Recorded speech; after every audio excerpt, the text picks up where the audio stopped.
Hi friends, എല്ലാവർക്കും entry learning ആപ്പിലേക്ക് സ്വാഗതം. ഞാൻ അൻവർ ഷാ പാലോട്. LDC LGS പ്രാഥമിക പരീക്ഷാ ഫലം വന്നു കഴിഞ്ഞു. ഇനി നിങ്ങളുടെ സ്വപ്ന ജോലിയിലേക്ക് എത്താൻ ഒരു കടമ്പ കൂടി. മെയിൻ പരീക്ഷയ്ക്ക് പഠിക്കേണ്ട എല്ലാ ടോപ്പിക്കുകളും ഉൾപ്പെടുത്തിക്കൊണ്ട് entry final touch crash course ആരംഭിച്ചു കഴിഞ്ഞു.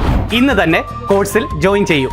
അപ്പോൾ LDC പ്രിലിംസ് പരീക്ഷ എല്ലാവരും പാസ്സായി, അതോടൊപ്പം തന്നെ മെയിൻസ് പരീക്ഷയ്ക്ക് വേണ്ടിയിട്ട് തയ്യാറെടുക്കുകയാണ്. അപ്പോൾ PSC കുറച്ച് നാളുകളായിട്ട് അവരുടേതായിട്ടുള്ള രീതിയിൽ മാറും. PSC പരീക്ഷകളിൽ വലിയ രീതിയിലുള്ള മാറ്റം ഉണ്ടാകും. പ്രിലിംസ് കഴിഞ്ഞിട്ട് മെയിൻസ് പരീക്ഷ നടത്തി അതിലൂടെ ആയിരിക്കും സർക്കാർ ഉദ്യോഗസ്ഥരെ റിക്രൂട്ട് ചെയ്യുക എന്നുള്ളതും PSC തന്നെ അറിയിച്ചതാണ്. അപ്പൊ നിങ്ങളെ സംബന്ധിച്ച് നമുക്കറിയാം, PSCയുടെ പുതിയ ചേഞ്ചസിനനുസരിച്ചാണ് നമ്മൾ പഠിക്കേണ്ടത്. PSC ഇക്കഴിഞ്ഞ കുറച്ച് പരീക്ഷകളിലായിട്ട് അതോടൊപ്പം തന്നെ PSCയുടെ ബുള്ളറ്റിനിലായിട്ടൊക്കെ തന്നെ PSC എന്ത് ചെയ്യാറുണ്ട്, അവർ എങ്ങനെയാണ് ചോദിക്കാൻ ഉദ്ദേശിക്കുന്നത്, ഏത് രീതിയിലേക്ക് കൊണ്ടുപോകണം എന്നതിനെ പറ്റി കൃത്യമായിട്ടുള്ള സൂചന നമുക്ക് തരുന്നുണ്ട്. നിങ്ങൾ PSC ബുള്ളറ്റിന്റെ അടുത്ത് പഠിച്ചു നോക്കിയാൽ കാണാം, അതിനകത്ത് മുഴുവൻ സ്റ്റേറ്റ്മെന്റ് രീതിയിലുള്ള ക്വസ്റ്റ്യൻസ് ആണ്. മുമ്പൊക്കെ എന്ന് പറഞ്ഞാൽ നമ്മൾ എന്ത് ചെയ്താൽ മതിയായിരുന്നു, ഒരു ചോദ്യം പഠിച്ച് അതിനോടൊപ്പം തന്നെ ഒരു ഉത്തരം പഠിച്ചാൽ മതിയായിരുന്നു. ഇപ്പോ അങ്ങനെയല്ല. പരീക്ഷകളിൽ ഇക്കഴിഞ്ഞ SC ഡെവലപ്മെന്റ് ഓഫീസർ അതോടൊപ്പം തന്നെ KAS പോലുള്ള പരീക്ഷകളിലൊക്കെ തന്നെ എങ്ങനെയാണ് അവർ ഉദ്ദേശിക്കുന്നത് എന്നതിനെ പറ്റി നമുക്ക് വ്യക്തമായിട്ടുണ്ട്. അപ്പൊ നമ്മളും അതിനനുസരിച്ച് നമ്മുടെ ഇത്രയും നാളത്തെ പഠനത്തിൽ നിന്ന് നമ്മൾ കുറെ കൂടി മുന്നിലോട്ട് പോയിട്ട് നമ്മൾ പഠിക്കാൻ ശ്രമിക്കുക. നിങ്ങൾ ആരും വിചാരിക്കരുത് എന്നെ കൊണ്ട് കഴിയില്ല, എനിക്ക് പറ്റില്ല. അങ്ങനെയല്ല, നമ്മൾ വിചാരിച്ചാൽ നമ്മൾ ഇതിലേക്ക് ഇറങ്ങി തിരിഞ്ഞിരിക്കുന്നു. ഇനി നമുക്ക് എന്ത് ചെയ്താൽ മതി, സർക്കാർ ജോലിയുമായിട്ട് തിരിച്ച് കയറിയാൽ മതി. കാരണം നമ്മൾക്ക് കുറെ ആൾക്കാരെ നമുക്ക് ഒഴിവാക്കാൻ പറ്റിയിട്ടുണ്ട്. ഇപ്പോ എത്ര ലക്ഷം പേരാണ് പരീക്ഷ എഴുതിയത് എന്ന് നിങ്ങൾക്കറിയാം. ഇപ്പോ തിരുവനന്തപുരം ജില്ലയിൽ 20,000 പേരെ മാത്രമേ ഉൾപ്പെടുത്തിയിട്ടുള്ളൂ. എറണാകുളം ജില്ലയിൽ 22,000 പേരെയാണ് ഉൾപ്പെടുത്തിയേക്കുന്നത്. അങ്ങനെ ഓരോരോ ജില്ലയിൽ വ്യത്യസ്തമായിട്ടുള്ള ആൾക്കാരെ മാത്രമാണ് ഉൾപ്പെടുത്തിയേക്കുന്നത്. അതിൽ നിന്ന് നമുക്ക് ഏറ്റവും മുന്നിലെത്താൻ കഴിയുക. അതിനു വേണ്ടിയിട്ട് ഇനിയുള്ള തുച്ഛമായ ദിവസം, ഒരു 40-50 ദിവസമാണുള്ളത്. അതിലേക്ക് നിങ്ങൾ ഉറപ്പായിട്ട് എത്തുക. അപ്പൊ നമ്മൾ ഇനി ചെയ്യാൻ പോകുന്നത് ടോപ്പ് 10 ക്വസ്റ്റ്യൻസ് ആണ് പഠിക്കുന്നത്. അതായത് LDC മെയിൻസിന് എങ്ങനെയാണ് ചോദിക്കാനുള്ള സാധ്യത, എങ്ങനെയാണ് PSCയുടെ സ്റ്റേറ്റ്മെന്റ് ക്വസ്റ്റ്യൻസ് എന്നുള്ളതിനെ പറ്റിയാണ് ഉദ്ദേശിക്കുന്നത്. അപ്പൊ നമുക്ക് ഉറപ്പായിട്ട് ചോദ്യത്തിലേക്ക് പോകാം. ഒന്നാമത്തെ ചോദ്യം ഇതാണ്, നിങ്ങൾ ശ്രദ്ധിക്കുക. അപ്പോൾ ആദ്യം കൃത്യമായിട്ട് നിങ്ങൾ ചെയ്യേണ്ടത്, നിങ്ങൾക്ക് ചോദ്യം കിട്ടിക്കഴിഞ്ഞാൽ നിങ്ങൾ ചോദ്യം വായിക്കുക. മുൻപത്തെ പോലെയല്ല ഒരു ചോദ്യം ഒരു ഉത്തരം എന്നുള്ളതല്ല. നിങ്ങൾക്ക് കിട്ടുന്ന ചോദ്യം നല്ലതുപോലെ വായിച്ചതിന് ശേഷം മാത്രം ആൻസർ ചെയ്യുക. നിങ്ങളുടെ സമയം നല്ല രീതിയിൽ അപഹരിക്കുന്ന രീതിയിലുള്ള എക്സാമുകളായിരിക്കും. പക്ഷെ നമുക്ക് വിജയിച്ചേ പറ്റൂ. ഓക്കെ, ഒന്നാമത്തെ ചോദ്യം, ഇന്ത്യയിലെ മതേതരത്വത്തെ പരാമർശിച്ച് ഇനി പറയുന്ന പ്രസ്താവനകൾ പരിഗണിക്കുക. ഒന്നാമത്തെ സ്റ്റേറ്റ്മെന്റ്, മതേതരത്വം എന്നാൽ രാജ്യത്തിന് അംഗീകൃത മതമില്ല എന്നുള്ളതാണ്. അതായത് ഈ രാജ്യത്തിന് ഒരു മതമില്ല എന്നതാണ്. 2, മതേതരത്വം എന്നാൽ രാജ്യം എല്ലാ മതങ്ങളെയും ഒരുപോലെ പരിഗണിക്കുന്നു എന്നാണ് രണ്ടാമത്തെ സ്റ്റേറ്റ്മെന്റ്. മൂന്നാമത്തെ സ്റ്റേറ്റ്മെന്റ്, മതേതരത്വം എന്നാൽ ദൈവവുമായുള്ള മനുഷ്യന്റെ ബന്ധം നമ്മുടെ ഗവൺമെന്റുകൾ നിയന്ത്രിക്കുന്നു എന്നതാണ്. ഈ പ്രസ്താവനകളിൽ ഏതാണ് ശരി? ഏതാ? 1ഉം 2ഉം ഉണ്ട്. 1, 2, 3 ഇത് 3ഉം ശരിയാണ്. 1ഉം 2ഉം മാത്രം ശരിയാണ്. 2ഉം 3ഉം മാത്രം ശരിയാണ്. 1ഉം 3ഉം മാത്രം ശരിയാണ്. ഏതാണ് ഇന്ത്യയിലെ മതേതരത്വം? എന്താണ് മതേതരത്വം? ഇന്ത്യൻ കോൺസ്റ്റിറ്റ്യൂഷൻ പറയുന്ന സെക്കുലർ കൺസെപ്റ്റ് എന്താണ്? എന്താ സെക്കുലർ കൺസെപ്റ്റ്? ആ സെക്കുലർ കൺസെപ്റ്റ് എന്ന് പറഞ്ഞാൽ ഈ രാജ്യത്തിന് പ്രത്യേകിച്ച് ഒരു മതമില്ല. ഈ രാജ്യം എല്ലാ മതങ്ങൾക്കും തുല്യമായ പരിഗണന കൊടുക്കുന്നു. ഒരു മതത്തോടും ഈ ഗവൺമെന്റിന് അല്ലെങ്കിൽ സർക്കാരുകൾക്ക് ഒരു ഭ്രമം ഉണ്ടാകാൻ പാടില്ല. മതത്തെയും അതോടൊപ്പം തന്നെ രാഷ്ട്രീയത്തെയും രണ്ടും രണ്ടായിട്ട് വേർതിരിച്ചിരിക്കുന്നു. അതാണ് മതേതരത്വം. ഇപ്പൊ മതേതരത്വ രാജ്യമാണ് അമേരിക്ക, ഇന്ത്യ മതേതരത്വ രാജ്യമാണ്. അതോടൊപ്പം തന്നെ മതമില്ലാത്ത രാജ്യങ്ങളുണ്ട്. ഇപ്പൊ ലോകത്ത് മതങ്ങളെ വെച്ചിട്ട് നമുക്ക് രാജ്യങ്ങളെ 3ആയിട്ട് തിരിക്കാം. ഒന്ന് തിയോക്രാറ്റിക്കൽ സ്റ്റേറ്റ്, അതായത് മതം അവരുടെ രാജ്യത്ത് കൃത്യമായ മതമുണ്ട്. പാകിസ്ഥാൻ ഇസ്ലാമിക് രാജ്യമാണ്, ബംഗ്ലാദേശ് ഇസ്ലാമിക് രാജ്യമാണ്. അങ്ങനെ അതാണ് തിയോക്രാറ്റിക്കൽ സ്റ്റേറ്റ്. ഇനി അതോടൊപ്പം തന്നെ എത്തിസ്റ്റിക് സ്റ്റേറ്റ്. എത്തിസ്റ്റിക് സ്റ്റേറ്റ് എന്ന് പറഞ്ഞാൽ ആ രാജ്യത്ത് മതമേ ഇല്ല. ആ രാജ്യത്തിനൊരു മതമില്ല, ആ രാജ്യത്തും മതമില്ല. ഉദാഹരണത്തിന് ക്യൂബ, ചൈന, ഈ പറയുന്ന രാജ്യങ്ങളിലൊന്നും തന്നെ മതമേ ഇല്ല. പക്ഷേ സെക്കുലർ കൺട്രി എന്ന് പറഞ്ഞാൽ അതല്ല. മൂന്നാമത്തത് സെക്കുലറിസം ആണ്. ആ സെക്കുലർ കൺട്രി എന്ന് പറഞ്ഞാൽ മതങ്ങളുണ്ട്. മതങ്ങൾ എന്ന് പറയുന്ന പേഴ്സണൽ ചോയ്സ് ആണ് എന്നുള്ളത് മനസ്സിലാക്കുക. അപ്പൊ ഇതിൽ ശരിയായ ഉത്തരം 1ഉം 2ഉമാണ്. മതേതരത്വം എന്നാൽ ഈ രാജ്യത്തിനൊരു മതമില്ല. അതോടൊപ്പം തന്നെ മതേതരത്വം എന്നാൽ എല്ലാ മതങ്ങളെയും ഗവൺമെന്റ് ഒരുപോലെ എസ് പരിഗണിക്കുന്നു. അതായത് പോസിറ്റീവ് സെക്യുലറിസം ആണ് ഉൾക്കൊള്ളുന്നത്. അപ്പൊ റൈറ്റ് ആൻസർ ഓപ്ഷൻ ബി ആണ്. എന്താണ് റൈറ്റ് ആൻസർ? ഏതാ? ഓപ്ഷൻ ബി ആണ്.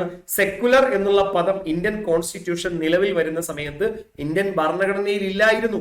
പിന്നീട് എന്ത് ചെയ്തു? നമ്മൾ മതേതരത്വം എന്ന് പറയുന്ന വാക്ക് കൂട്ടിച്ചേർത്തതാണ്, അല്ലെ?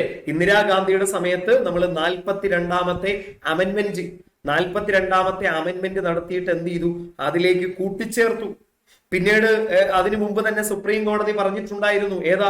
കേശവാനന്ദ ഭാരതി കേസിൽ കൃത്യമായിട്ട് പറഞ്ഞിട്ടുണ്ടായിരുന്നു, മതേതരത്വം എന്നത് ഇന്ത്യൻ കോൺസ്റ്റിറ്റ്യൂഷന്റെ ബേസിക് സ്ട്രക്ചർ ആണ്. എന്താണ് മതേതരത്വം? സെക്കുലറിസം എന്ന് പറയുന്നത് ഇന്ത്യൻ കോൺസ്റ്റിറ്റ്യൂഷന്റെ അടിസ്ഥാന ഘടനയാണ്. അതുകൊണ്ട് ഇന്ത്യൻ കോൺസ്റ്റിറ്റ്യൂഷന്റെ അടിസ്ഥാന ഘടന നമുക്ക് എന്ത് ചെയ്യാൻ കഴിയില്ല? അമെന്റ്മെന്റ് ചെയ്യാൻ കഴിയില്ല. അങ്ങനെ വേണം പഠിക്കാൻ. പറയാനാണെങ്കിൽ ഒരുപാട് കാര്യമുണ്ട്, എങ്കിലും നമ്മൾ അടുത്ത ചോദ്യത്തിലേക്ക് പോകുന്നു. മതേതരത്വം പഠിച്ചോളുക, ഇന്ത്യൻ കോൺസ്റ്റിറ്റ്യൂഷൻ കൃത്യമായി പഠിച്ചോളുക. രണ്ടാമത്തെ ചോദ്യം ഇതാണ്: ഏത് വർഷങ്ങളിലാണ് 1955 പൗരത്വ നിയമം ഭേദഗതി ചെയ്തത്? നമ്മുടെ ഇന്ത്യൻ ഭരണഘടനയുടെ പൗരത്വ നിയമം നമുക്കറിയാം 1955 വന്നത്. 4 ഓപ്ഷൻ തന്നിട്ടുണ്ട്, അല്ലെങ്കിൽ 4 വർഷം: 86, 92, 2003, 2005. അപ്പോ പൗരത്വ നിയമം ഭേദഗതി ചെയ്ത വർഷങ്ങൾ ഏതൊക്കെയാ? 2, 3, 4, 1, 2, 4, 1, 2, 3, 4, 1, 2, 3. ഇതിലേതാ? പൗരത്വ നിയമത്തിൽ 1955 ഡിസംബർ മാസത്തിലാണ് പൗരത്വ നിയമം ഭേദഗതി ചെയ്യുന്നത്. അപ്പോ ഈ പൗരത്വം എന്ന് പറയുന്നത് നമുക്കറിയാം ഇന്ത്യൻ കോൺസ്റ്റിറ്റ്യൂഷന്റെ എത്രാം ഭാഗത്താണ്? 2ാം ഭാഗത്താണ് പൗരത്വത്തെ പറ്റി പറയുന്നത്. ആ പൗരത്വം നടപ്പിലാക്കുന്നത് പൗരത്വ നിയമം വഴിയാണ്, ഇന്ത്യൻ പാർലമെന്റ് പാസാക്കുന്ന നിയമം വഴിയാണ്. ആരാണ് ഈ രാജ്യത്തെ പൗരൻ? ആരായിരിക്കണം പൗരൻ? ആരാണ് പൗരനല്ല? എന്നിവരെ പറ്റിയിട്ട് നിയമം നിർമ്മിക്കാനുള്ള അധികാരം ആർക്കാണ് എന്നുള്ളത് ഇന്ത്യൻ പാർലമെന്റിനാണ്, കേന്ദ്ര സർക്കാരിനല്ല, അല്ലെങ്കിൽ മറ്റുള്ള സംസ്ഥാന നിയമസഭകൾക്കൊന്നുമല്ല. പൗരത്വം, ആരാണ് പൗരൻ ഈ രാജ്യത്തിന്റെ എന്ന് തീരുമാനിക്കാനുള്ള അവകാശം ഇന്ത്യൻ പാർലമെന്റ് ആർട്ടിക്കിൾ 11 രണ്ടാമത്, ആർട്ടിക്കിൾ 11ന്റെ 2 പറയുന്നു പൗരൻ ആരാണെന്ന് നിശ്ചയിക്കാൻ കഴിയും. അപ്പൊ റൈറ്റ് ആൻസർ ഏതാ? ഓപ്ഷൻ സി ആണ്. 1, 2, 3, 4. ഈ 4 വർഷങ്ങളിലും പൗരത്വ നിയമം ഭേദഗതി ചെയ്തു. ഇന്ത്യയിൽ പൗരത്വ നിയമം ഭേദഗതി ചെയ്യുന്നത് എന്നാണ്? 1986. 85 ആസാം അക്കോഡ്, രാജീവ് ഗാന്ധിയുമായിട്ട് ആസാം അക്കോഡ് വെച്ചു. അതിനുശേഷം 86, പിന്നീട് 92, 2003, 2005, 2015, 2019. ഇങ്ങനെ ഇന്ത്യൻ പൗരത്വ നിയമം ഈ വർഷങ്ങളിലായിട്ട് ഭേദഗതി ചെയ്തിട്ടുണ്ട്. അവസാനമായിട്ട് ഇന്ത്യൻ ഭരണഘടനയിൽ ഇന്ത്യൻ പൗരത്വ നിയമത്തിൽ ഭേദഗതി വന്നിട്ടുള്ള വർഷം 2019 ഡിസംബർ മാസങ്ങളിൽ. നമുക്കറിയാം ഇന്ത്യ വലിയ രീതിയിൽ പ്രക്ഷോഭം ഉണ്ടാക്കിയിട്ടുള്ള, അതായത് 2019 പൗരത്വ നിയമം എന്താണ്? 2019 പൗരത്വ നിയമം എന്ന് പറഞ്ഞാൽ ഇന്ത്യയുടെ 3 അയൽ രാജ്യങ്ങൾ ഏതൊക്കെയാ? ബംഗ്ലാദേശ്, പാകിസ്ഥാൻ, അഫ്ഗാനിസ്ഥാൻ. ഈ 3 രാജ്യങ്ങളിലുള്ള 6 മതവിഭാഗത്തിൽപ്പെട്ടവർ. 6 മതവിഭാഗത്തിൽപ്പെട്ടവർ എന്ന് പറയുമ്പോൾ ഹിന്ദുസ്, ക്രിസ്ത്യൻസ്, സിഖ്, പാഴ്സി, ജൈന തുടങ്ങിയ വിഭാഗത്തിലുള്ള 6 വിഭാഗത്തിൽപ്പെട്ടവർക്കാണ് പൗരത്വ നിയമം. അതിൽ മുസ്ലിംസ് എന്ന് പറയുന്ന വിഭാഗത്തെ ഒഴിവാക്കിയിട്ടുണ്ട്. അങ്ങനെ 6 വിഭാഗത്തിൽ നിന്നുള്ള പൗരത്വം. ഇനി ഈ പറയുന്ന അഫ്ഗാനിസ്ഥാനിൽ നിന്ന് വരുന്ന ബുദ്ധിസ്റ്റുകൾക്ക് ഒരു രേഖയും കാണിക്കേണ്ട, അവർക്ക് ഈ രാജ്യത്ത് നിന്നാണ് വരുന്നത് എന്ന് മാത്രം പറഞ്ഞാൽ മതി. റിലീജിയസ് പെർസിക്യൂഷൻ, അവിടെ മതപീഡനം അനുഭവിച്ചവർക്കാണ് എന്താണ്? പൗരത്വ നിയമം ഭേദഗതി ചെയ്ത് അവർക്ക് പൗരത്വം കൊടുക്കുന്നത്. 5 വർഷം ഇന്ത്യയിൽ താമസിച്ചാൽ മതി. 2014 ഡിസംബർ 31 ഇന്ത്യയിൽ ഉണ്ടായിരുന്നു എന്ന് കാണിച്ചാൽ മതി, പൗരത്വം നൽകും. ഇന്ത്യയിൽ നമുക്കറിയാം പൗരത്വം ലഭിക്കുന്നത് 5 രീതിയിലൂടെയാണ്. 5 രീതിയിലൂടെയാണ് പൗരത്വം കൊടുക്കുന്നത്. പൗരത്വം നഷ്ടപ്പെടുന്നത് 3 രീതിയിലൂടെയാണ്. എന്താണ്? പൗരത്വം നഷ്ടപ്പെടാൻ 3 രീതി, പൗരത്വം നൽകാൻ 5 രീതി. അപ്പൊ 986, 92, 2003, 2005, 2015, 2019 ഇന്ത്യൻ കോൺസ്റ്റിറ്റ്യൂഷന്റെ ആർട്ടിക്കിൾ 5 മുതൽ ആർട്ടിക്കിൾ എത്ര? ആർട്ടിക്കിൾ 11 വരെയാണ് പൗരത്വത്തെ കുറിച്ച് പറയുന്നത്. ഇനി ഇന്ത്യൻ പൗരത്വ നിയമം നിലവിൽ വന്നപ്പോൾ ഉണ്ടായിരുന്ന ഒരു പൗരത്വമാണ് കോമൺവെൽത്ത് സിറ്റിസൺഷിപ്പ്. പല ആൾക്കാർക്കും അറിയില്ല. അതായത് കോമൺവെൽത്ത് രാജ്യങ്ങളിലുള്ളവർക്കും ഇന്ത്യയിൽ പൗരത്വം കൊടുക്കും. ആ പൗരത്വം എന്ന് പറയുന്ന സംവിധാനം റദ്ദാക്കിയത് 2003 പൗരത്വ ഭേദഗതി നിയമപ്രകാരമാണ്. ഓരോ പൗരത്വവും വരുമ്പോൾ, ഓരോ പൗരത്വ നിയമവും വരുമ്പോൾ പുതിയ പുതിയ പ്രൊവിഷൻസ് ആഡ് ചെയ്ത് തീർക്കും. മുമ്പെന്ന് പറഞ്ഞാൽ എന്താണ്, ഇന്ത്യക്ക് പുറത്ത്, അതായത് ഇന്ത്യക്കാരായിട്ടുള്ള ഒരാൾ തുടർച്ചയായിട്ട് 7 വർഷം ഇന്ത്യയിൽ ഇല്ല എങ്കിൽ അദ്ദേഹത്തിന്റെ പൗരത്വം റദ്ദ് ചെയ്യാൻ പറ്റും. ഓക്കെ, അപ്പൊ അങ്ങനെയുള്ള ഒരുപാട് പ്രൊവിഷൻ ഉണ്ട്. അത് നിങ്ങൾക്ക് കോൺസ്റ്റിറ്റ്യൂഷന്റെ ക്ലാസ് പഠിക്കുന്ന സമയത്ത് കൃത്യമായിട്ട് പഠിക്കുക. ആരാണ് പൗരൻ, എന്താണ് പൗരത്വത്തിനുള്ള മാനദണ്ഡം, അയ്യോ OCI കാർഡ് എന്താണ്, അല്ലെ, OCI എന്ന് പറഞ്ഞ് മറ്റൊരു കാര്യമുണ്ട്. അതൊക്കെ തന്നെ നിങ്ങൾ പഠിച്ചുകൊള്ളുക. ഓക്കെ, എന്തായാലും അടുത്ത ചോദ്യത്തിലേക്ക് പോകുന്നു. നിസ്സഹകരണ പ്രസ്ഥാനത്തെ കുറിച്ചുള്ള ഇനി പറയുന്ന പ്രസ്താവനകൾ പരിഗണിക്കുക. നിസ്സഹകരണ പ്രസ്ഥാനം, നോൺ കോർപ്പറേഷൻ മൂവ്മെന്റ്. 1. ദേശീയത, മധ്യവർഗ രാഷ്ട്രീയം, മതം, ഫ്യൂഡലിസം, കാർഷിക അസംതൃപ്തി, തൊഴിലാളി വർഗ പ്രക്ഷോഭം എന്നിവയുടെ മിശ്രിതമായിരുന്നു ഈ പ്രസ്ഥാനം. 1 നിസ്സഹകരണ പ്രസ്ഥാനത്തെ കുറിച്ച്. രണ്ടാമത്തെ സ്റ്റേറ്റ്മെന്റ്, മുന്നത്തെ മറ്റേതൊരു, അതായത് ഈ നിസ്സഹകരണ പ്രസ്ഥാനത്തിന് മുമ്പ് വന്നിട്ടുള്ള മറ്റേതൊരു രാഷ്ട്രീയ പ്രക്ഷോഭത്തെക്കാളും ഈ പ്രസ്ഥാനം വലിയ രീതിയിൽ തീവ്ര സ്വഭാവത്തിലായിരുന്നു, തീവ്രമായിരുന്നു. ഇതിനു മുമ്പ് ഒരുപാട് പ്രക്ഷോഭങ്ങൾ നടന്നു ഇന്ത്യയിൽ. അതിന് അടുത്ത മൂന്നാമത്തത്, ഹിന്ദു മുസ്ലിം ഐക്യം വളർത്താൻ ഈ പ്രസ്ഥാനം സഹായിച്ചു. അപ്പോ ഈ 3 സ്റ്റേറ്റ്മെന്റുകളിൽ ഏത് സ്റ്റേറ്റ്മെന്റ് ആണ് ശരി? രണ്ടാമത്തെ സ്റ്റേറ്റ്മെന്റ് മാത്രം, 2ഉം 3ഉം മാത്രം, മൂന്നാമത്തെ മാത്രം, 1ഉം 3ഉം. റൈറ്റ് ആൻസർ ഏതാണ്? നിസ്സഹകരണ പ്രസ്ഥാനവുമായി ബന്ധപ്പെട്ട് റൈറ്റ് ആൻസർ നമുക്കറിയാം 2ഉം 3ഉമാണ്. ഒന്നാമത്തെ തെറ്റാണ്. ദേശീയതയും മധ്യവർഗ രാഷ്ട്രീയമൊന്നും ആയിരുന്നില്ല. ബ്രിട്ടീഷുകാർക്കെതിരെയുള്ള നോൺ കോർപ്പറേഷൻ മൂവ്മെന്റ് ആയിരുന്നു. അവരുമായിട്ട് യാതൊരു കാരണവശാലും സഹകരിക്കാൻ പാടില്ല. മഹാത്മാഗാന്ധിജി പറഞ്ഞു, എന്താണ്, ഈ ബ്രിട്ടീഷ് ഭരണം കെട്ടിപ്പടുത്താൻ സഹായിച്ചത് ഇന്ത്യക്കാരാണ്. അവർ ഒന്ന് സഹകരിക്കാതിരുന്നാൽ നാളെ ഈ ബ്രിട്ടീഷ് ഗവൺമെന്റിന്റെ ഭരണം എന്ത് ചെയ്യും? തകർന്നു വീഴും. അങ്ങനെയാണ് ഈ പറയുന്ന നോൺ കോർപ്പറേഷൻ മൂവ്മെന്റിലേക്ക് ഗാന്ധി ഇറങ്ങുന്നത്. 1920 ഗാന്ധിജി എന്ത് ചെയ്തു? നിസ്സഹകരണ പ്രസ്ഥാനം കൊൽക്കത്തയിൽ വെച്ച് നടന്ന ഇന്ത്യൻ നാഷണൽ കോൺഗ്രസ് സമ്മേളനത്തിലാണ് ഇത് അവതരിപ്പിക്കുന്നത്. പിന്നീട് അത് നാഗ്പൂർ സമ്മേളനം പാസാക്കി. അതിനുശേഷമാണ് നിസ്സഹകരണ പ്രസ്ഥാനം എന്ത് ചെയ്യുന്നത്. ഒരുപാട് വിദ്യാർത്ഥികൾ ബ്രിട്ടീഷ് സ്കൂളുകളിൽ നിന്ന് ഇറങ്ങി. അതോടൊപ്പം തന്നെ സ്വന്തമായിട്ട് വസ്ത്രം നെയ്തു തുടങ്ങി. അതോടൊപ്പം തന്നെ വിദേശ വസ്ത്രങ്ങൾ തീക്കൂമ്പാരമാക്കി, അതായത് തീയിട്ടിട്ട് കത്തിച്ചു, അതിനകത്തേക്ക് ഈ വസ്ത്രങ്ങളെല്ലാം എറിഞ്ഞു. അങ്ങനെ ബ്രിട്ടീഷ് ഗവൺമെന്റിൽ ഉണ്ടായിരുന്ന സർക്കാർ ജോലിക്കാരെല്ലാം തന്നെ എന്ത് ചെയ്തു? ഇതെല്ലാം ആ ജോലി രാജിവെച്ചു. അങ്ങനെ ഒരാഴ്ച കൂടി കഴിഞ്ഞിരുന്നെങ്കിൽ ഒരുപക്ഷെ നിസ്സഹകരണ പ്രസ്ഥാനം നിർത്തിവെക്കുമായിരുന്നു എന്നതാണ് അന്നത്തെ റിപ്പോർട്ടുകൾ. അങ്ങനെ ഹിന്ദു മുസ്ലിം ഐക്യം വളർത്താൻ ഖിലാഫത്ത് പ്രസ്ഥാനം നിസ്സഹകരണ പ്രസ്ഥാനവുമായി ബന്ധപ്പെട്ടതാണ്. മറ്റൊരു പ്രക്ഷോഭത്തെക്കാളും നല്ല രീതിയിൽ നടന്നു. അപ്പൊ റൈറ്റ് ആൻസർ എന്ന് പറഞ്ഞാൽ 2ഉം 3ഉമാണ്. ഓപ്ഷൻ ബി ആണ് റൈറ്റ് ആൻസർ. എന്താണ്? 2ഉം 3ഉമാണ് എന്നുള്ളത് ഓർത്തോളുക. ഇനി നിസ്സഹകരണ പ്രസ്ഥാനം 1920 സെപ്റ്റംബർ 5-നാണ് ആരംഭിക്കുന്നത്. സെപ്റ്റംബർ 5, 4 എന്നൊക്കെ പറയുന്നുണ്ട്. കറക്റ്റ് 920 സെപ്റ്റംബർ മാസത്തിലാണ് നിസ്സഹകരണ പ്രസ്ഥാനം ആരംഭിക്കുന്നത്. ഇത് അവസാനിക്കാൻ കാരണം 1922 ചൗരി ചൗര പോലീസ് സ്റ്റേഷൻ ആക്രമണമാണ്. ആ പോലീസ് സ്റ്റേഷൻ ആക്രമണത്തിൽ ഏകദേശം 22 മുതൽ 24 ആൾക്കാർ മരണപ്പെട്ടു എന്നുള്ളതാണ് കണക്ക്. അതിനെ തുടർന്നാണ് ഗാന്ധിജി നിസ്സഹകരണ പ്രസ്ഥാനം പിൻവലിക്കുന്നത്. ആ നിസ്സഹകരണ പ്രസ്ഥാനം പിൻവലിച്ചപ്പോൾ മോട്ടിലാൽ നെഹ്റുവും CR ദാസും സുഭാഷ് ചന്ദ്രബോസും സർദാർ വല്ലഭായ് പട്ടേലിന്റെ സഹോദരൻ വിത്തൽ ഭായ് പട്ടേൽ അടക്കമുള്ളവർ കോൺഗ്രസ് പാർട്ടി വിട്ടു, അല്ലെ? അപ്പൊ അവരെന്നിട്ട് എങ്ങോട്ട് പോയി? പുതിയൊരു പാർട്ടി ഉണ്ടാക്കി, സ്വരാജ് പാർട്ടി. പിന്നീട് CR ദാസിന്റെ മരണത്തിന് ശേഷം മോട്ടിലാൽ അടക്കം തിരിച്ചു വന്നു. അങ്ങനെയാണ് പിന്നീട് ആ പ്രസ്ഥാനം, നിസ്സഹകരണ പ്രസ്ഥാനം നിൽക്കുന്നത്. അപ്പോ ഒരു കാര്യത്തെ പറ്റി വലിയ രീതിയിൽ പഠിക്കുക, വളരെ ആഴത്തിൽ പഠിക്കുക, എങ്കിൽ നിങ്ങൾക്ക് ഉറപ്പായിട്ടും ജോലിക്കുള്ള സാധ്യത ഉണ്ട്. കാരണം നമുക്കറിയാം PSCയുമായി ബന്ധപ്പെട്ട് നടന്ന സംഭവങ്ങളൊക്കെ നമ്മുടെ മുമ്പിലുണ്ട്. അപ്പൊ PSC എന്ത് ചെയ്യും? മാക്സിമം ആൾക്കാരെ കുറയ്ക്കും. അതോടൊപ്പം തന്നെ PSCയുടെ എക്സാമിന്റെ സ്റ്റാൻഡേർഡ് അവർ കൂട്ടും. അപ്പൊ എങ്ങനെ PSC നമ്മളോട് ചോദിച്ചാലും നമുക്കതിനെ റിക്കവർ ചെയ്യാനുള്ള നോളജ് നമ്മുടെ കയ്യിൽ വേണം. നമുക്കറിയാം, നിങ്ങൾ കുറച്ച് നാളുകളായി ഒരു ചോദ്യം, അങ്ങനെ കോഡ്, അങ്ങനെയൊക്കെ ഇട്ടാണ് പഠിക്കുന്നത്. പക്ഷെ ഇനി അങ്ങനെയുള്ള എളുപ്പ വഴികളില്ല എന്നത് വേണം നിങ്ങൾ മനസ്സിലാക്കാൻ. അടുത്ത ചോദ്യം, 4ാമത്തെ ചോദ്യം, ഇന്ത്യ ഗവൺമെന്റിന്റെ ചില നിയമങ്ങളുടെ ഭരണഘടനാ വ്യവസ്ഥകൾ താഴെ കൊടുത്തിരിക്കുന്നു. ഈ 4 കൊടുത്തിട്ടുണ്ട്. അത് ഏതാണ് ശരി എന്നുള്ളത് നമുക്ക് നോക്കാം. 1861 ഇന്ത്യൻ കൗൺസിൽ നിയമം പ്രവിശ്യകൾക്കായി നിയമനിർമ്മാണ കൗൺസിലുകൾ അവതരിപ്പിച്ചു.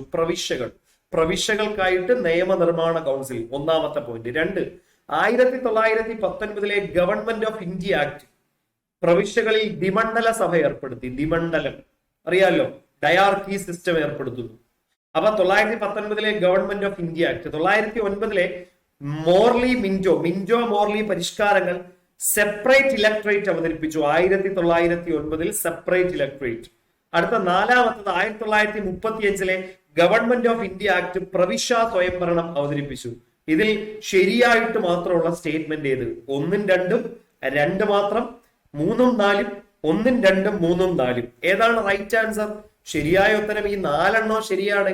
ഈ 4 ശരിയാണ്. 1909 മിന്റോ മോർലി റിഫോംസ് ആണ് ഇന്ത്യയിൽ ആദ്യമായിട്ട് മുസ്ലിങ്ങൾക്ക് സെപ്പറേറ്റ് ഇലക്ട്രേറ്റ് അവതരിപ്പിച്ചത്. അത് മുസ്ലിം ലീഗിന്റെ റിക്വസ്റ്റ് പ്രകാരമാണ് അന്ന് ചെയ്തത്. പിന്നെ 1919 മൊണ്ടേഗു ചെംസ്ഫോർഡ് ആക്ട്, അതിനെയാണ് നമ്മൾ ഗവൺമെന്റ് ഓഫ് ഇന്ത്യ ആക്ട് എന്ന് പറയുന്നത്. അതെന്ത് ചെയ്യും? ദ്വിമണ്ഡല സഭ ഏർപ്പെടുത്തുകയാണ്. ഡയാർക്കി സിസ്റ്റം, ഇമ്പീരിയൽ അസംബ്ലിയും അതോടൊപ്പം തന്നെ ഇമ്പീരിയൽ കൗൺസിലും വരുന്നത്. പിന്നെ ബാക്കിയുള്ള 35 government of India act provincial autonomous എന്ന് പറയുന്ന ഒരു സംവിധാനം അത് വരുന്നത്. അപ്പൊ 4ഉം ശരിയാണ് എന്നുള്ളത് വേണം ഓർക്കുക. ചിലപ്പോ ഈ 1ഉം 2, കാരണം നമുക്കൊരു കാര്യത്തെ പറ്റി വ്യക്തമായിട്ട് അറിഞ്ഞിരിക്കണം. ബ്രിട്ടീഷുകാർ ഇന്ത്യയിൽ നടപ്പിലാക്കിയ നിയമങ്ങൾ, അതിനാണ് ഈ സ്റ്റേറ്റ്മെന്റ് ചോദിക്കാനുള്ള സാധ്യത. ചിലപ്പോൾ ചോദിക്കില്ലായിരിക്കാം. പക്ഷെ നമുക്ക് എന്താണ് PSC ഇവിടെ ബുള്ളറ്റിനൊക്കെ പരിശോധിക്കുമ്പോൾ നമുക്ക് അങ്ങനെയാണ് കാണാൻ കഴിയുന്നത്. ഓക്കെ, അടുത്ത 5ാമത്തെ ചോദ്യം. ഇന്ത്യൻ പ്രധാനമന്ത്രിയുടെ ചുമതലകളെ സംബന്ധിച്ച് ചുവടെ നൽകിയിരിക്കുന്ന പ്രസ്താവനകളിൽ ശരിയായത് ഏതല്ല? 1, കേന്ദ്രമന്ത്രിസഭയുടെ തലവനാണ് ഇന്ത്യയുടെ പ്രധാനമന്ത്രി. 2, നീതി ആയോഗിന്റെ ചെയർമാനാണ്. കേന്ദ്രമന്ത്രിമാരെ നിയമിക്കുകയും നീക്കം ചെയ്യുകയും ചെയ്യുക. 4, ദേശീയ സുരക്ഷാ സമിതി, നാഷണൽ സെക്യൂരിറ്റി കൗൺസിലിന്റെ അധ്യക്ഷൻ. അപ്പോ ഈ പറയുന്ന 4 സ്റ്റേറ്റ്മെന്റ് ആണ്. ഈ 4 സ്റ്റേറ്റ്മെന്റിൽ ഇന്ത്യൻ പ്രധാനമന്ത്രിയെ പറ്റിയിട്ടുള്ള പറഞ്ഞേക്കുന്ന പ്രസ്താവനകൾ 2, 3, 4 എന്നിവ, 1, 2, 4 എന്നിവ, 1, 3, 4 എന്നിവ, 1, 2, 3, 4 എല്ലാം ശരിയാണ് എന്നുള്ളതാണ് ഈ സ്റ്റേറ്റ്മെന്റ്. അപ്പോ നമ്മുടെ സമയം കവർന്നെടുക്കും എന്നുള്ളത് ഏകദേശം ഒരു ധാരണയായല്ലോ. PSC ഇനി ചോദിക്കാൻ ഉദ്ദേശിക്കുന്നത് ഇങ്ങനെയാണെങ്കിൽ നമ്മളെ സംബന്ധിച്ച് നമ്മൾ പഠിക്കും. നമുക്ക് ധൈര്യമുണ്ട്. എന്താണ്, നമ്മളെ സംബന്ധിച്ച് എന്തും പഠിക്കും എന്നുള്ള അഭിമാനം നമുക്കുണ്ട്. അതുകൊണ്ട് നിങ്ങളൊന്നും ഭയക്കേണ്ട ആവശ്യമില്ല. ഇതൊക്കെ വളരെ സിമ്പിൾ ആണ്. നമ്മൾ എന്താണ്, നാടോടുമ്പോ നടുവേ ഓടണം, അത്രയേ ഉള്ളൂ. അല്ലാതെ ഞാൻ നാടോടട്ടെ, ഞാൻ എന്നെ കൊണ്ട് ഇത്രേ പറ്റൂ എന്നുള്ളതല്ല. നിങ്ങളെ കൊണ്ട് പറ്റും എന്ന് ആദ്യം നിങ്ങൾ മനസ്സിലങ്ങോട്ട് തറപ്പിക്കുക. അപ്പൊ ഇന്ത്യൻ പ്രധാനമന്ത്രിയുടെ ചുമതലകൾ ഇതിൽ 3ാമത്തത് തെറ്റാണ്. 3ാമത്തെ സ്റ്റേറ്റ്മെന്റ് കേന്ദ്രമന്ത്രിമാരെ നിയമിക്കുകയും നീക്കം ചെയ്യുന്നതും ആരാണ്? ഇന്ത്യയുടെ പ്രസിഡന്റ് ആണ്. ബാക്കി 1ഉം 2ഉം 4ഉം ശരിയാണ്. പക്ഷെ 3ാമത്തത് തെറ്റാണ്. ഇന്ത്യയുടെ പ്രൈം മിനിസ്റ്റർ ആണ് എന്താണ് ഇന്ത്യയുടെ രാഷ്ട്രപതിക്ക് ശുപാർശ ചെയ്യുന്നത്. ഇന്ന മന്ത്രിയെ അപ്പോയിന്റ്മെന്റ് ചെയ്യണം, ഇന്ന മന്ത്രിയെ അവിടെ നിന്ന് നീക്കം ചെയ്യണം. അത് ചെയ്യുന്നത് ഇന്ത്യയുടെ പ്രസിഡന്റിനാണ്. പ്രധാനമന്ത്രിക്ക് മറ്റുള്ളവരെ അപ്പോയിന്റ്മെന്റ് ചെയ്യാനുള്ള അധികാരം ഇന്ത്യൻ കോൺസ്റ്റിറ്റ്യൂഷൻ കൊടുത്തിട്ടില്ല. ആർട്ടിക്കിൾ 75 ഇന്ത്യയുടെ പ്രധാനമന്ത്രിയെ അപ്പോയിന്റ്മെന്റ് ചെയ്യുക എന്നത് പറഞ്ഞേക്കുന്നത്. ഓക്കെ, അടുത്ത ചോദ്യം. അപ്പൊ 5 ചോദ്യം പഠിച്ചു. അടുത്ത 6ാമത്തെ ചോദ്യം. ചുവടെ പറയുന്നവയിൽ ശരിയല്ലാത്ത പ്രസ്താവന ഏതാണ്? ചുവടെ പറയുന്നവയിൽ ശരിയല്ലാത്ത പ്രസ്താവന. ഓപ്ഷൻ എ, ഉന്നത ജോലികൾ തദ്ദേശീയർക്ക് നൽകുക എന്നതാണ് മലയാളി മെമ്മോറിയലിന്റെ ലക്ഷ്യം. 1. 2, തിരുവിതാംകൂറുകാർക്ക് എന്നതാണ് മലയാളി മെമ്മോറിയലിന്റെ മുദ്രാവാക്യം.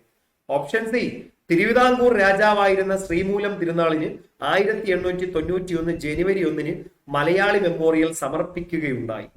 ഓപ്ഷൻ ഡി, ഡോക്ടർ പൽപ്പു ആണ് മലയാളി മെമ്മോറിയലിന്റെ ആദ്യം ഒപ്പുവെച്ചത്. അപ്പൊ ഈ പറയുന്നതിൽ ശരിയല്ലാത്ത പ്രസ്താവന അഥവാ തെറ്റായത് ഏതാണ് എന്നുള്ളതാണ് ചോദ്യം. ഏതാണ്? അപ്പൊ നമുക്കൊരു കാര്യത്തെ പറ്റി അറിഞ്ഞിരിക്കണം. മലയാളി മെമ്മോറിയലിനെ പറ്റി എല്ലാം അറിഞ്ഞിരിക്കുക. അപ്പൊ റൈറ്റ് ആൻസർ ഏതാ? റൈറ്റ് ആൻസർ ഓപ്ഷൻ ഡി ആണ്. മലയാളി മെമ്മോറിയലിൽ ആരാണ് ആദ്യം ഒപ്പുവെച്ചത്? KP ശങ്കരമേനോനാണ്. വേറെ ആരല്ല. മലയാളി മെമ്മോറിയൽ ഡോക്ടർ പൽപ്പു അല്ല. ഡോക്ടർ പൽപ്പു 2ാമതായിട്ട് ഒപ്പുവെച്ച ആളാണ്. ഏകദേശം 1028ഓളം പേർ എന്താണോ തയ്യാറാക്കിയിട്ടുള്ള ഒരു മെമ്മോറിയലാണ് അന്നത്തെ രാജാവിന് കൊടുക്കുന്നത്. അതായത് അന്ന് നായർ വിഭാഗത്തിലുള്ള ആൾക്കാർക്ക് എന്ത് കൊടുക്കില്ല? തിരുവിതാംകൂറിൽ ജോലി കൊടുക്കില്ല, തദ്ദേശീയർക്ക് ജോലി കൊടുക്കില്ല. ബ്രാഹ്മൺസ് അല്ലാത്തവർക്ക് എന്ത് ചെയ്യും? അവര് തമിഴ്നാട്ടിൽ നിന്ന്, ഇവിടെ തിരുവിതാംകൂറിൽ ബ്രാഹ്മൺസ് ഇല്ലെങ്കിൽ തമിഴ്നാട്ടിലുള്ള ബ്രാഹ്മിൺസിന് ജോലി കൊടുക്കും. അതായിരുന്നു കോട്ടയം ലൈബ്രറിയിൽ നിന്ന് ആരംഭിച്ച മലയാളി മെമ്മോറിയൽ ജാഥ, അതാണ് കൊടുത്തത്. ഓക്കെ, അപ്പൊ മലയാളി മെമ്മോറിയലിനെ പറ്റി കൃത്യമായിട്ട് ഓർത്തിരിക്കുക. ഓക്കെ, അടുത്ത ചോദ്യം. അപ്പൊ ഇതാണ് 6ാമത്തെ ചോദ്യം. 7ാമത്തെ ചോദ്യം ഇതാണ്: ചുവടെ പറയുന്ന സംഭവങ്ങൾ അവ നടന്ന വർഷത്തിന്റെ അടിസ്ഥാനത്തിൽ ആദ്യത്തേതിൽ നിന്ന് അവസാനത്തിലേക്ക് എന്ന രീതിയിൽ ക്രമീകരിക്കുക. എന്താണ്? ചുവടെ പറയുന്ന സംഭവങ്ങളുണ്ട്, അവ നടന്ന വർഷത്തിന്റെ അടിസ്ഥാനത്തിൽ, വേൾഡ് ഹിസ്റ്ററിയാണ് കൊടുത്തേക്കുന്നത്, അവസാനത്തിലേക്ക് എന്ന രീതിയിൽ. ആദ്യം നടന്നത്, ആദ്യം ടെന്നീസ് കോർട്ട് പ്രതിജ്ഞയാണ്, 2 ബോസ്റ്റൺ ടീ പാർട്ടിയാണ്, 3 രക്തരഹിത വിപ്ലവമാണ്, 4 വാട്ടർലൂ യുദ്ധമാണ്. ഇതിലേതാ ആദ്യം നടന്നത്? നമുക്ക് നോക്കിക്കഴിഞ്ഞാൽ ഇവിടെ ഓപ്ഷൻ ഈ കോഡ് ഉണ്ട്. ആ കോഡ് ചെയ്യണമെങ്കിൽ ഇതിൽ ആദ്യ സംഭവത്തിന്റെ ഇയർ അനുസരിച്ച് നമ്മൾ അറിഞ്ഞിരിക്കണം. അപ്പോ റൈറ്റ് ആൻസർ ഏതാണെന്ന് നോക്കാം. അപ്പൊ ആദ്യത്തത് രക്തരഹിത വിപ്ലവമാണ്. നമുക്കറിയാം എന്താണ് ആദ്യത്തത്? രക്തരഹിത വിപ്ലവം, അല്ലെങ്കിൽ ഇംഗ്ലണ്ടിലെ മഹത്തായ വിപ്ലവം എന്നറിയപ്പെടുന്നു. 1688 മുതൽ 89 വരെയാണ്. 1688, 89 രക്തരഹിത വിപ്ലവം അല്ലെങ്കിൽ ബ്ലഡ്ലെസ് റവല്യൂഷൻ എന്നറിയപ്പെടുന്നത് നമുക്കറിയാം. ഓക്കെ, അപ്പോ അതാണ്. അടുത്തത് ബോസ്റ്റൺ ടീ പാർട്ടിയാണ്. ബോസ്റ്റൺ ടീ പാർട്ടി എന്താണ്? അമേരിക്കൻ സ്വാതന്ത്ര്യ സമരവുമായി ബന്ധപ്പെട്ടാണ് അല്ലെ. കപ്പലിൽ കിടന്ന ടീ അല്ലെ, തേയില എന്ത് ചെയ്തു? അവിടുത്തെ നികുതിക്കെതിരെ കടലിലേക്ക് തള്ളി. അതാണ് ബോസ്റ്റൺ ടീ പാർട്ടി. നിങ്ങളത് റവല്യൂഷൻ പഠിച്ച സമയത്ത് നിങ്ങൾ പഠിച്ചിട്ടുണ്ടായിരിക്കും എന്നാണ് എനിക്ക് അറിയാവുന്നത്. അപ്പൊ 1773 ഡിസംബർ 16 ഏത് ബോസ്റ്റൺ ടീ പാർട്ടി നടക്കുന്നത്, അത് ഓർത്തോളുക. പിന്നെ ടെന്നീസ് കോർട്ട് പ്രതിജ്ഞ, പ്രസിദ്ധമായിട്ടുള്ള ടെന്നീസ് കോർട്ട് പ്ലഡ്ജ് നമുക്കറിയാം. ഏതാണ്? ഫ്രഞ്ച് റവല്യൂഷനുമായി ബന്ധപ്പെട്ടതാണ്. 1789 ജൂൺ 20 ഫ്രഞ്ച് റവല്യൂഷനുമായി ബന്ധപ്പെട്ടതാണ് അല്ലെ. First estate, second estate, third estate. അപ്പൊ ഇങ്ങനെ ഈ 3 എസ്റ്റേറ്റുമായി ബന്ധപ്പെട്ട കാര്യം അറിയാലോ. അതിലെ ഒരു എസ്റ്റേറ്റിലെ ആൾക്കാരെല്ലാരും കൂടെ ചേർന്ന് അവിടുത്തെ പാർലമെന്റിന്റെ മുമ്പിൽ എല്ലാവരും ചേർന്നിട്ട് രാജാവിന്റെ അധികാരം വെട്ടിക്കുറയ്ക്കും എന്ന് പറഞ്ഞിട്ട് പ്രതിജ്ഞ എടുത്തു. അതാണ് ടെന്നീസ് കോർട്ട് പ്രതിജ്ഞ. ഫ്രഞ്ച് വിപ്ലവത്തെ കുറിച്ചൊക്കെ ഒരുപാട് പറയാനുണ്ട്, ഞാൻ പറയുന്നില്ല, നിങ്ങൾക്ക് പഠിക്കാൻ കഴിയും ഇങ്ങനെയാണ് എന്നുള്ളത്. പിന്നെ അടുത്തത് വാട്ടർലൂ യുദ്ധമാണ്. 1815 ജൂൺ 18 നെപ്പോളിയൻ ബോണപ്പാർട്ടും അതോടൊപ്പം തന്നെ മറ്റുള്ള ഇംഗ്ലണ്ടും നെതർലൻഡ്സും അടങ്ങുന്ന പ്രഷ്യ അടക്കമുള്ള ഒരു 7 കക്ഷികൾ മറുവശത്തും ഫ്രാൻസിന്റെ ഭരണാധികാരിയായി നെപ്പോളിയൻ ബോണപ്പാർട്ടും ഇവര് രണ്ടുപേരും നടത്തിയിട്ടുള്ള പ്രസിദ്ധമായിട്ടുള്ള ബെൽജിയം അല്ലെ, ബെൽജിയത്തിലാണ് വാട്ടർലൂ എന്ന് പറയുന്ന സ്ഥലം. അവിടെ വെച്ച് നടന്ന പ്രസിദ്ധമായ യുദ്ധമാണ് എന്നുള്ളത് ഓർത്തോളുക. അപ്പൊ ഇങ്ങനെയാണ് നിങ്ങൾക്ക് ക്രമീകരിക്കാനുള്ളത് കേട്ടോ. അപ്പൊ ഒരു കാര്യത്തെ പറ്റി നിങ്ങൾ ക്വസ്റ്റ്യൻ നല്ലതുപോലെ വായിക്കുക, എന്നിട്ട് ഇയറൊക്കെ പറ്റുന്നില്ലെങ്കിൽ ക്വസ്റ്റ്യൻ പേപ്പറിൽ തന്നെ അതിന്റെ ഇയറൊക്കെ എഴുതി നോക്കുക, എന്നിട്ട് നിങ്ങൾ ആൻസർ ചെയ്യുക. അല്ലാതെ എടുത്തു പിടിച്ചുടനെ ആൻസർ ചെയ്താൽ തെറ്റും കേട്ടോ. അതുകൊണ്ട് കൃത്യമായിട്ട് ചുവടെ പറയുന്ന സംഭവങ്ങൾ ഇങ്ങനെ പറഞ്ഞു കഴിഞ്ഞാൽ കറക്റ്റ് ആയിട്ട് നോക്കുക, ഇയർ എഴുതി നോക്കിയിട്ട് വേണം എഴുതാൻ. അടുത്ത ചോദ്യം: ചുവടെ പറയുന്നവയിൽ ഏതെല്ലാം സ്ഥാപനങ്ങളുടെ ആസ്ഥാനമാണ് പൂനെയിൽ സ്ഥിതി ചെയ്യുന്നത്? Southern army command, armed forces medical college, atomic energy commission, national institute of virology. 4 സ്ഥാപനം അതിൽ പൂനെയിൽ സ്ഥിതി ചെയ്യുന്നത്. അപ്പൊ ഇന്ത്യയിലെ ഓരോ സ്ഥലങ്ങളിൽ ഏതൊക്കെ സ്ഥാപനങ്ങൾ ഉണ്ട് എന്ന് അറിയണം. 1, 2, 3 എന്നിവ മാത്രം, 2, 3, 4 എന്നിവ, 1, 3, 4 എന്നിവ, 1, 2, 3, 4 എന്നിവ, മൊത്തവും എല്ലാം ഉണ്ട് എന്നുള്ളതാണ് പറയുന്നത്. അപ്പൊ ഇതിലെ റൈറ്റ് ആൻസർ ചോദിച്ചാൽ ഏതാണ്? റൈറ്റ് ആൻസർ ചോദിച്ചാൽ ഓപ്ഷൻ ഡി ആണ്. ഓപ്ഷൻ ഡി എന്ന് പറയുമ്പോൾ എല്ലാം ചുവടെ പറയുന്നവയിൽ എല്ലാ സ്ഥാപനങ്ങളും സതേൺ ആർമി കമാൻഡും ആംഡ് ഫോഴ്സസ് മെഡിക്കൽ കോളേജും അറ്റോമിക് എനർജി കമ്മീഷനും നാഷണൽ ഇൻസ്റ്റിറ്റ്യൂട്ട് ഓഫ് വൈറോളജിയും ഒക്കെ സ്ഥിതി ചെയ്യുന്ന സ്ഥലം ചോദിച്ചാൽ മഹാരാഷ്ട്രയിലെ പൂനെയിലാണ്. പൂനെ. ഓക്കെ, അടുത്ത ചോദ്യം: 1957 EMS മന്ത്രിസഭയിൽ VR കൃഷ്ണയ്യർ ഏതൊക്കെ വകുപ്പുകൾ കൈകാര്യം ചെയ്തു? സ്റ്റേറ്റ്മെന്റ് ആണ്. 1 നിയമവും വൈദ്യുതിയും, ജലസേചനവും ജയിലും, ആഭ്യന്തര കാര്യങ്ങളും നിയമവും, ജയിൽ ആൻഡ് നിയമം. ഇതിലേതാ? ഇത് PSC റീസെന്റ് ചോദിച്ചതാ. അപ്പൊ 1957 EMS മന്ത്രിസഭയിൽ ജസ്റ്റിസ് VR കൃഷ്ണയ്യർ, അദ്ദേഹം സുപ്രീം കോടതിയിൽ കണ്ട ഏറ്റവും പ്രസിദ്ധനായിട്ടുള്ള നിയമജ്ഞനാണ്. പക്ഷെ ആദ്യത്തെ EMS മന്ത്രിസഭയിൽ അദ്ദേഹത്തിന്റെ പൊളിറ്റിക്കൽ കരിയർ നമുക്കറിയാം. അദ്ദേഹത്തിന്റെ പിതാവ് ഒരു അഭിഭാഷകനായിരുന്നു, പിന്നീട് അദ്ദേഹവും അഭിഭാഷകനായി. പക്ഷെ അദ്ദേഹം പൊളിറ്റിക്സിലെത്തി. 1957 നിയമസഭാ തെരഞ്ഞെടുപ്പിൽ VR കൃഷ്ണയ്യർ ഏത് മണ്ഡലത്തെ റെപ്രസെന്റ് ചെയ്താണ് നിയമസഭയിൽ എത്തിയത്? അദ്ദേഹം തലശ്ശേരി മണ്ഡലത്തിൽ ഇടതുപക്ഷത്തിന്റെ കമ്മ്യൂണിസ്റ്റ് പാർട്ടിയുടെ സപ്പോർട്ടോടു കൂടി നിയമസഭയിലെത്തി. അദ്ദേഹം നിയമം, വൈദ്യുതി, ജലസേചനം, ജയില്, ആഭ്യന്തര ആദ്യം ഇല്ലായിരുന്നു, പിന്നീട് എന്ത് ചെയ്തു, EMSന്റെ കയ്യിൽ നിന്ന് പിന്നീട് സി അച്യുതമേനോന് കൊടുത്തു. സി അച്യുതമേനോനിൽ നിന്നാണ് അത് ആഭ്യന്തര വകുപ്പ് ആരെടുക്കുന്നത്, അത് VR കൃഷ്ണയ്യർ എടുക്കുന്നത്. പിന്നെ ജയിൽ നിയമം. അപ്പൊ ഈ പറഞ്ഞ മുകളിൽ പറഞ്ഞവയെല്ലാമാണ് റൈറ്റ് ആൻസർ, ഓപ്ഷൻ ഡി 8. അതോടൊപ്പം തന്നെ നമുക്കറിയാം ഇദ്ദേഹമാണ് സുപ്രീം കോടതിയിൽ എന്ത് കൊണ്ടുവന്നത്, പൊതു താല്പര്യ ഹർജി.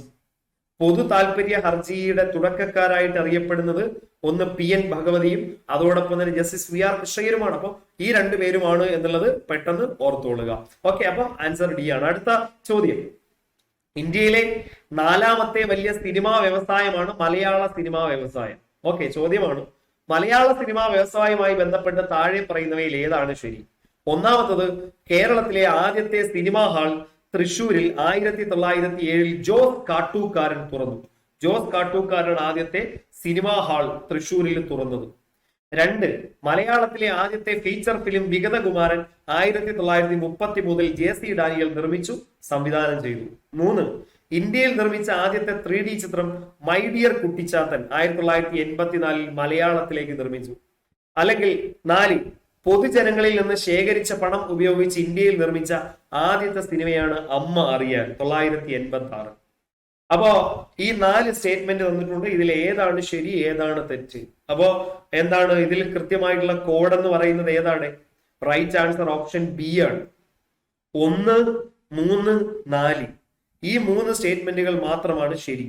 രണ്ടാമത്തെ സ്റ്റേറ്റ്മെന്റ് ആയിട്ടുള്ള വിഗതകുമാരൻ ഫീച്ചർ ഫിലിമാണ്, പക്ഷെ 1928 റിലീസ് ചെയ്യുന്നത്. 1928, 33 അല്ല, വർഷം തെറ്റിച്ചാണ് കൊടുത്തിരിക്കുന്നത്. അപ്പൊ നമ്മൾ ഒരു കാര്യത്തെ പറ്റി എത്രത്തോളം ബോധം ഉണ്ടായിരിക്കണം എന്നത് നിങ്ങൾക്ക് മനസ്സിലായി എന്ന് ഞാൻ വിശ്വസിക്കുന്നു. അപ്പൊ 1, 3, 4 ഈ കാര്യങ്ങൾ മാത്രമാണ് ശരി എന്നത് ഓർത്തോളുക. ഓക്കെ, അടുത്ത ചോദ്യം ലാസ്റ്റ് ചോദ്യമാണ് കേട്ടോ. ഇനി പറയുന്നവയിൽ ഏതാണ് ഇന്ത്യയുടെ ഏകീകൃത ഫണ്ട്, മീൻസ് കൺസോളിഡേറ്റ് ഫണ്ട്, എന്താണ് സഞ്ചിത നിധി, അതിൽ നിന്ന് ഈടാക്കുന്നത്? സ്റ്റേറ്റ്മെന്റ് ക്വസ്റ്റ്യൻ ആണ്. 1, പ്രസിഡന്റിന്റെ ശമ്പളവും അലവൻസുകളും അദ്ദേഹത്തിന്റെ ഓഫീസുമായി ബന്ധപ്പെട്ട ചെലവുകളെല്ലാം ഇന്ത്യയുടെ കൺസോളിഡേറ്റ് ഫണ്ടിൽ നിന്ന് ഈടാക്കും. 2, പ്രൈം മിനിസ്റ്ററുടെ ശമ്പളം, മറ്റുള്ള അലവൻസ്, അദ്ദേഹത്തിന്റെ ഓഫീസുമായി ബന്ധപ്പെട്ട ചെലവുകൾ. 3, സംസ്ഥാന കൗൺസിലിന്റെയും ചെയർമാന്റെ, ഡെപ്യൂട്ടി ചെയർമാന്റെ ശമ്പളവും അലവൻസ്, അഥവാ രാജ്യസഭയുടെ ഡെപ്യൂട്ടി ചെയർമാന്റെ ശമ്പളവും അലവൻസ്. അതോടൊപ്പം തന്നെ ലോക്സഭാ സ്പീക്കറുടെയും ഡെപ്യൂട്ടി സ്പീക്കറുടെയും ശമ്പളവും അലവൻസ്. ഇത് ഏകീകൃത ഫണ്ടിൽ നിന്ന് ഈടാക്കും. അപ്പോ റൈറ്റ് ആൻസർ ഏതാണ്? 1, 2, 3, 2, 3, 4. ആദ്യത്തെ 1, 2, 3 ആണ്. അടുത്ത 2, 3, 4 ആണ്. അടുത്ത 1, 3, 4 ആണ്. അടുത്ത 1, 2, 4 ആണ്. അപ്പൊ റൈറ്റ് ആൻസർ ഏതാണ്? നമ്മുടെ കൺസോളിഡേറ്റ് ഫണ്ട് ഉണ്ട്, ഇന്ത്യയുടെ കൺസോളിഡേറ്റ് ഫണ്ട് ഉണ്ട്, കണ്ടിജൻസി ഫണ്ട് ഉണ്ട്. അതോടൊപ്പം തന്നെ എന്താണ് കൺസോളിഡേറ്റ് ഫണ്ട്, കണ്ടിജൻസി ഫണ്ട്, അതോടൊപ്പം തന്നെ പബ്ലിക് അക്കൗണ്ട്സ്. അപ്പൊ ഇതിൽ കൺസോളിഡേറ്റ് ഫണ്ടിൽ നിന്ന് പൈസ ചെലവഴിക്കുന്നതിന് ഇന്ത്യൻ പാർലമെന്റിൽ ഒരു നിയമവും പാസ്സാക്കണ്ട, ഇന്ത്യൻ പാർലമെന്റ് ഒന്നും ചെയ്യണ്ട. ഓക്കെ, അവിടെ വോട്ടിനിടണ്ട. അതായത് കൺസോളിഡേറ്റ് ഫണ്ടിൽ നിന്ന് ശമ്പളം കൊടുക്കുന്ന പ്രസിഡന്റിന്റെ ശമ്പളം, അതോടൊപ്പം തന്നെ ലോക്സഭാ സ്പീക്കറുടെയും ഡെപ്യൂട്ടി സ്പീക്കറുടെയും, അതോടൊപ്പം തന്നെ രാജ്യസഭയുടെ വൈസ് ചെയർമാൻ, ഇവരുടെയൊക്കെ ശമ്പളം കൊടുക്കുന്നത് എവിടെ നിന്നാണ്? കൺസോളിഡേറ്റ് ഫണ്ടിൽ നിന്നാണ്. കോൺസ്റ്റിറ്റ്യൂഷൻ പറയുന്ന പദവികൾ, അതുകൊണ്ട് അവിടെ നിന്ന് കൊടുക്കുക. അവരുടെ ചെലവുകളെല്ലാം തന്നെ കൺസോളിഡേറ്റ് ഫണ്ടിൽ നിന്ന് ചെയ്തോളുക. കാരണം ഖജനാവിലാണ്, അതായത് ചെലവുകളൊക്കെ തന്നെ. പക്ഷെ പ്രധാനമന്ത്രിയുടെ ശമ്പളം എവിടെ? അത് പാർലമെന്റ് ആണ് തീരുമാനിക്കുന്നത്. ആരാണ്? പാർലമെന്റിന് തീരുമാനിക്കാൻ പറ്റും എന്ത്? ഇന്ത്യൻ പ്രധാനമന്ത്രി, മറ്റ് മന്ത്രിമാരുടെ ശമ്പളം, ഇന്ത്യയിലെ ലോക്സഭയിൽ ഉള്ള MP-മാരുടെ ശമ്പളമൊക്കെ പാർലമെന്റ് ആണ് തീരുമാനിക്കുന്നത്. പാർലമെന്റ് ഒരു ആക്ട് കൊണ്ടുവരും. മനസ്സിലായോ? പാർലമെന്റ് ഒരു ആക്ട് കൊണ്ടുവന്നിട്ടാണ് ഇത് ചെയ്യുന്നത് എന്നതുകൂടി ഓർത്തോളുക. അപ്പൊ റൈറ്റ് ആൻസർ എന്ന് പറയുന്നത് ഏതാണ്? ഓപ്ഷൻ സി ആണ് എന്നുള്ളത് ഓർത്തോളുക. അപ്പൊ ഞാൻ വ്യത്യസ്ത മേഖലകളിൽ നിന്നുള്ള സ്റ്റേറ്റ്മെന്റ് ക്വസ്റ്റ്യൻസ് ആണ് തയ്യത്. കുറെ സമയം ഇരുന്നാണ് ചെയ്തത്. അപ്പോൾ നിങ്ങൾക്ക് വേണ്ടി, നിങ്ങൾക്ക് മനസ്സിലായി എന്ന് ഞാൻ വിശ്വസിക്കുന്നു. ആത്മാർത്ഥതയോടുകൂടി നിങ്ങൾ പഠിക്കണം. നിങ്ങൾക്ക് ജോലി കിട്ടാൻ വേണ്ടിയിട്ട് ഞങ്ങൾ എല്ലാ സഹായങ്ങളും ചെയ്തു തരും. അതോടൊപ്പം തന്നെ നിങ്ങൾ എന്തെങ്കിലുമൊക്കെ ഡൗട്ട് ഉണ്ടെങ്കിൽ ഉറപ്പായിട്ട് നിങ്ങൾ ചോദിക്കണം. അപ്പൊ ഇത്രയും നേരം ആത്മാർത്ഥമായിട്ട് പഠിക്കുന്ന ഒരു സമയം പോലും നമുക്ക് പാഴിക്കളയാനില്ല. പിന്നെ നിങ്ങൾ പഠിക്കുമ്പോൾ മാക്സിമം കാര്യങ്ങൾ, ഒരു കാര്യത്തെ പറ്റി, ഒരു സംഭവത്തെ പറ്റി മാക്സിമം കാര്യങ്ങൾ നിങ്ങൾ പഠിച്ചെടുക്കുക. നിങ്ങൾക്ക് തന്നേക്കുന്ന സിലബസ് അതുപോലെ വളരെ ഡീപ്പായിട്ട് പഠിക്കുക. നിങ്ങൾക്ക് ജോലി കിട്ടിയിരിക്കും. നമ്മുടെ സ്വപ്നങ്ങൾ സാക്ഷാത്കരിക്കട്ടെ എന്ന് മാത്രം പറഞ്ഞുകൊണ്ട് നമുക്ക് ഉറപ്പായിട്ടും മറ്റൊരു സെക്ഷനിൽ കണ്ടുമുട്ടാം. എല്ലാവർക്കും താങ്ക്സ്.